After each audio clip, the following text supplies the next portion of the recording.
Coming up on this weekend's broadcast, some very early corn harvest reports coming in.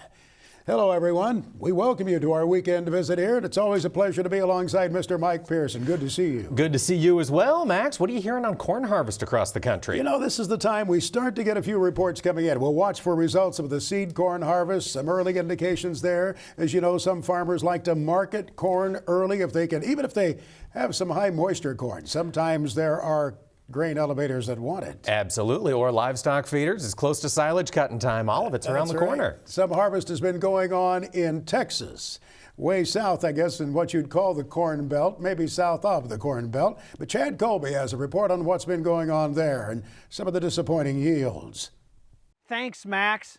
We know when wheat harvest here in the Midwest slows down, it's time to start thinking about the Farm Progress Show.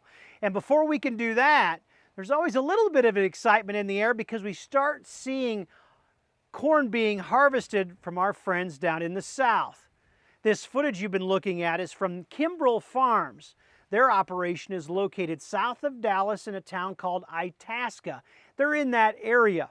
And if you've been following the weather at all over the last, I would say, 2 or 3 months, you know that they've been hit pretty hard with drought, and those yields, well, they're not what they expected. The footage you're looking at, that corn's yielding about 75 bushel. They're used to corn yields well north of 125 in that area, so it's a real concern. The other challenge in that area is, too, cotton is being aborted, meaning it's not even going to make a crop.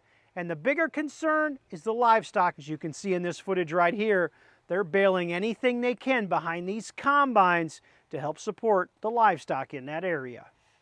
The weekly crop bulletins out of Texas show conditions certainly not very good at all. In fact, 42% of the corn in Texas, poor or very poor. You take a look at the cotton, as many traders have been keeping an eye on that. About 39% of it is poor or very poor. Even the grain sorghum isn't doing that well. 48% of it poor to very poor. And the range and pasture conditions, 85% poor to very poor in the Lone Star State. Wow, it is a challenge for growers across the southern plains, Max. That is for sure.